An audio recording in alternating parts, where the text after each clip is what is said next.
you for joining us again. Welcome back to the Root of a Woman Gospel View Talk Show.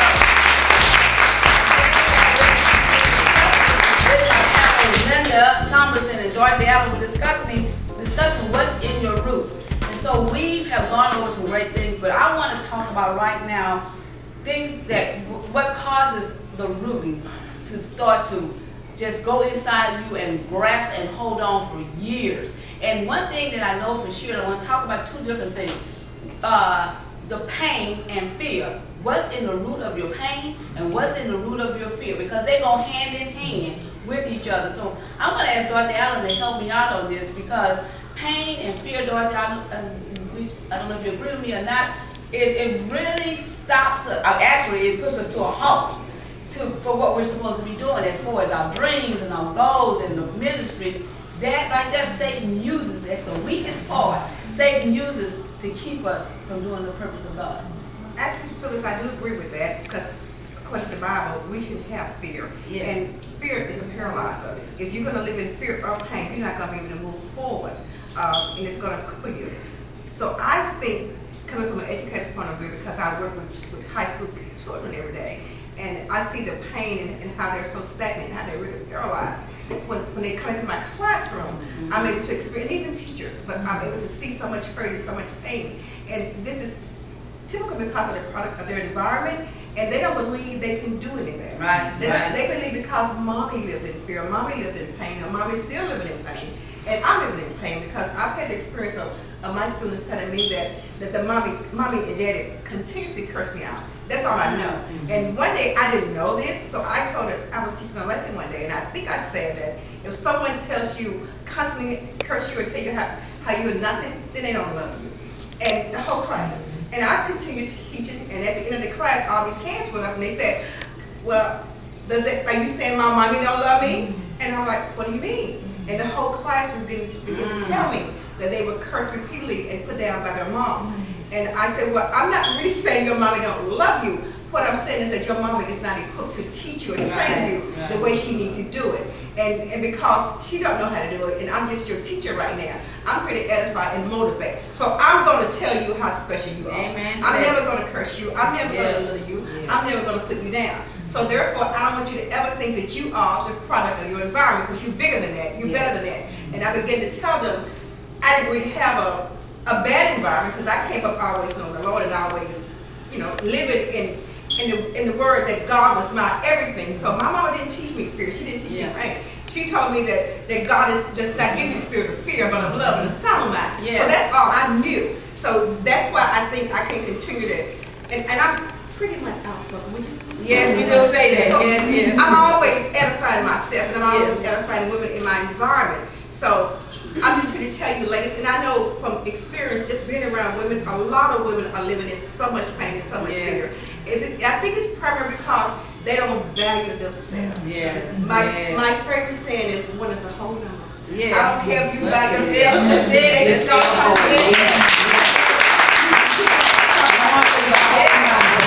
And I think it's just important that you know, as women, that you don't need a man to make you better. You need a man to make you who you are, and also to help him become who he is, because that's what God said. He made man and woman, and he made you as a unit, not to be divided, not to constantly be fighting and bickering, but to love and share. So if you're having problems, and I hope you're not, but just in case you are, and this person is telling you, putting you down, you don't do this right, you can't cook right, you don't talk right, you don't look right, he's not for you. Amen. God is for you.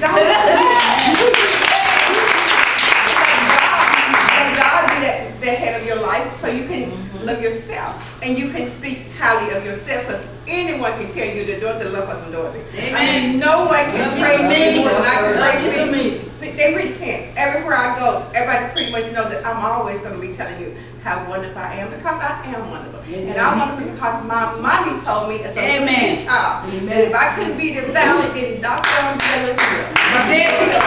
but be the best of whatever I was. And so I grew up believing that. So now all these years later, so what, 60 years later, hey, I got it going on. You are good. Just say that on that phone, because I love this energy over here. Let me just say this, because you attract your mate. Okay? Amen. God, we were created from the rib of man, and then we click when we find our perfect mate. Now, when we go get our mate, we try to super glue and do all this to make it fit. Yeah. That's why we have the issues. But let me tell you, ladies, sometimes we go out and get just what we are. That's right.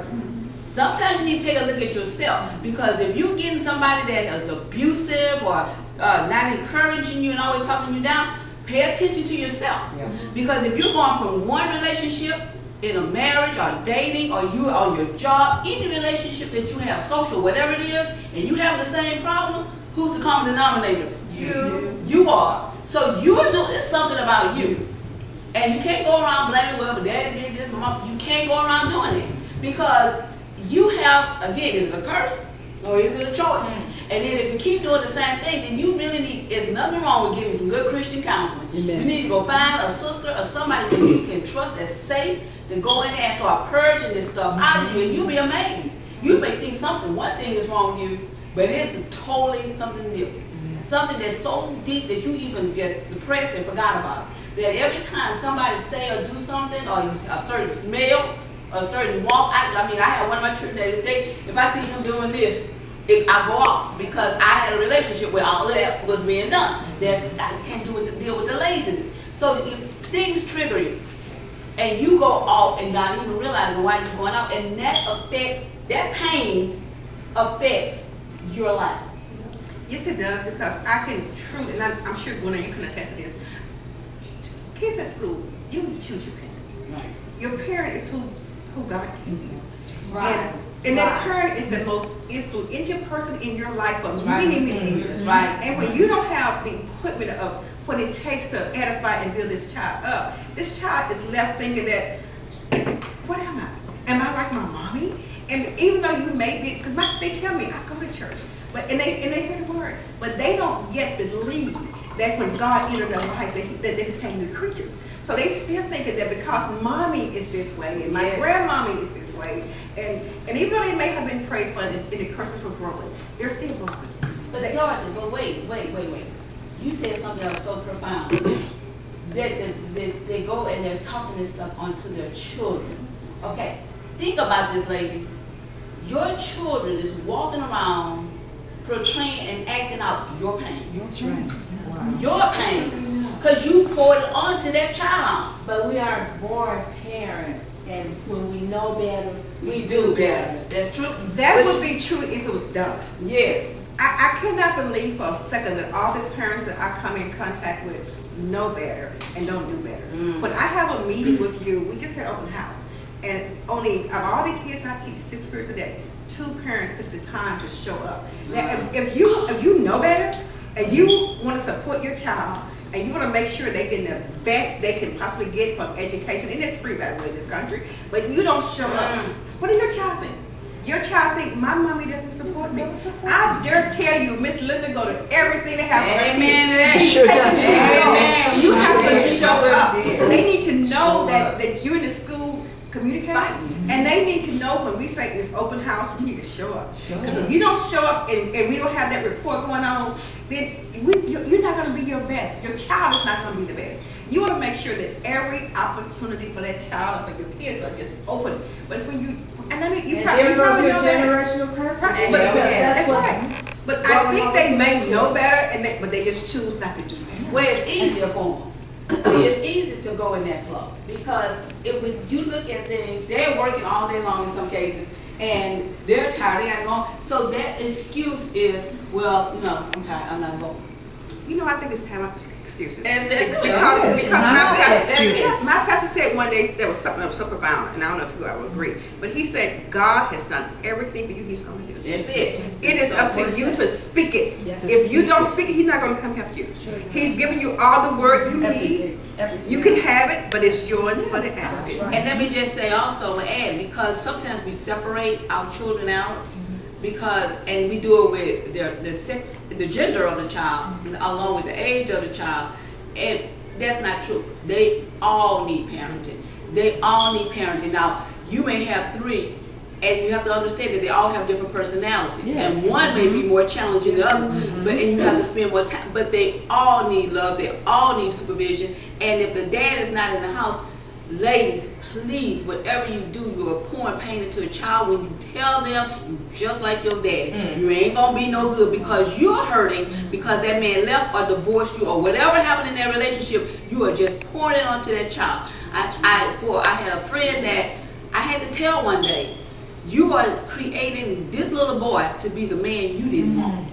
So now you want to build him up and shape him up to be this exact same man as you had issues with him to give him off to somebody else's daughter. And that cycle keeps going. We got to stop it, y'all. But how do you undo the damage that's already done? I mean, I was in a horrible, horrible 20-year relationship with someone who laughed at me, put me down, was sarcastic, had to fix me. Actually told me a week ago that I belong in a jail cell next to my son because I'm the most horrible person in the world. Is now telling my daughters your mother's a slut. Badmouthed me to everyone imaginable. And I have these 3 little girls who watched me for 20 years broken. I was sad, I was miserable, I ran away. Every chance I had to leave, I left. It was all I could do to function and focus every day, just trying to exist. And I look at them now and I feel like I'm the worst person in the world. How am I going to fix this? But what's going on, Jennifer, is that's pain against pain. It's horrible. Each one of them needs me so badly, and they're trying to be Can my I take parents. this? Let me take this, Jennifer. I say to you that for right now, you need some counseling. Yes. But even more than that, I know you know God, but you need a better relationship with God. He can completely redo you. Redo me, but what do I do for these 3 little girls? You can't do anything. You can't do anything. You can't do anything. God's gonna do it. But pray. He's gonna fix them. He's gonna mold them just like he did to clay, and they're gonna see the woman that He called you to be. And you gotta give them time to My do it. 9-year-old told me last night when we were going to bed, she was crying. She said, "Mom, I'm so proud of you. You're such a better parent." See? 9 years old. And I said, why are you saying that? She said, because Daddy's not being a daddy to us, but you're being a mom. And let me it's just give you real this stuff. word of encouragement. He might have said all those things about you. God knows who you are. He fearfully and wonderfully made you in His own image. In His image. So Every that's time I who looked you at this are, man, honey. Every time And I looked at him, I saw the mirror of disappointment, bitterness, anger. I saw myself as nothing. I was told I was look at nothing for yourself so in the long. mirror and smile at yourself and say, I am fearfully and wonderfully made by I God. am. I'm so blessed. You I've are. come so You far. are. I've But come let's so far. take it back. Let's take You it back. are. Because the words of encouragement, just like it is the words of discouraging you and the words of encouragement, yeah, you do have to speak that. But you, like Dorothy said, you really do need to get counseling because of the fact that you allowed so much of that. So that's some rooted issues within Rooted you in pain that we inside. need to figure out why you think that you had to take that. Because I had very low self-esteem, and I felt that if I could just fix myself, if I could just try harder, everything was about pleasing him, and if I could just do it right, then everything would be fine. And then I was told, who would ever want you? Look how spoiled you are. You don't know how to do anything right. You know, you're lucky that I'm with you. Continually fed this. And with that, but let me tell you, that you were being fed his pain and his insecurity. Okay? But let's go back further than that. Because somewhere in your childhood, Yes, my you mother were loved being- me when I was a child. My Okay, father, and so you were used to that. I always had to please everyone. I had to be the one to rescue everyone, to go to war for everyone, and I left myself as this little broken person who just See, that needed was to be, rooted in her. you know, and I see And my it daughters was- now. It is, and yes, and it's going to flow into with it. But again, you do need counseling, I know. and we're going to help you get that. But for right now, all you can do is love your daughters because let me tell you something. Little children know everything. Yes, they They do. see and they know. You Yes. cannot hide it from them because just like the glory of God flows out of us, all the pain and the bruises, we walk around with this stuff and we don't really realize that that's what we're showing people. They know everything. They're so smart. My 15-year-old, you know, the other night she saw me fighting with him about child support. He doesn't want to pay me child support. And he knows I'm trying to raise his kids and I'm trying to struggle. And she told me, she said, Mom, he doesn't care. He does not care. You Listen, could I paint love the the way- whole world perfect and he still wouldn't care. Ignore him.